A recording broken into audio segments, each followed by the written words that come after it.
you fumble this question, if you fumble this one question, no matter how you perform in the rest of the interview, you're not going to get the job. I'm not even over exaggerating here. The first question in every interview is tell me about yourself. And the way you answer this question can either set you up for success, can set you up as a sought after candidate, or it can quietly disqualify you from the interview. Think about it. When they ask the question, most people either start rambling about their entire life story, or worse, they give dry, disconnected answer that doesn't even sound as if they're saying something meaningful. It sounds as if they're reading directly from their CV. You hear things like, I am an accountant, I finished from University of Lagos, I am a hard worker, and I am passionate about learning. See, nobody cares about what you're passionate about. If you ever sound like that, just know that you just missed another job opportunity. So here's how you can answer that question using the triple P framework. The first P is present. What are you doing currently? What's your profession currently?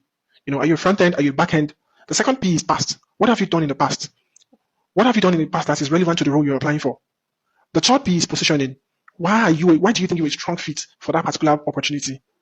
So this is how you answer the questions. The 3P, present, past, positioning. Let's say, for instance, you are a teacher and you're trying to transition into a tech support role. Here's a good answer to that question. You can start with, I am currently a secondary school teacher with 5 years experience creating lesson plans and managing student performances. Over the years, I have developed strong communication and troubleshooting skills, especially when it comes to explaining complex topics to different students.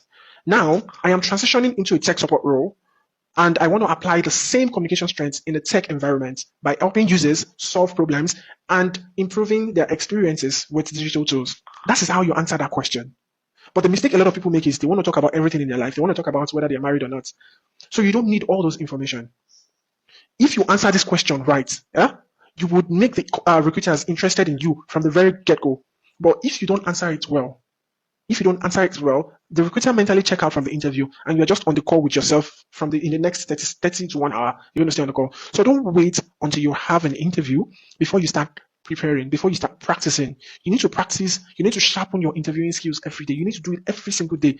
Create different stories that you can use for different questions. And that is how you get that job. I am Akinlabi Idris. Right at the very start of your job interview, the hiring manager is going to say to you, tell me about yourself. If you want to get your interview off to a positive start, make sure you give a confident and structured answer.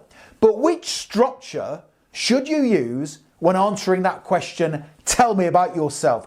Well, I recommend you talk about 4 things. Use my BEAT structure, BEAT. And you can remember this structure because you are going to use it to beat the competition at your interview. So when you are answering the question, tell me about yourself, talk about these 4 things. B stands for your background, your educational background, and any previous job roles you have held. E stands for the experience you can bring to their company. A stands for achievements you have gained in your life so far. Those achievements can come from a previous job role or your personal life. And then finish your answer to tell me about yourself with T. Tell the hiring manager the type of person you are and what you are going to do in the role to add value to their team.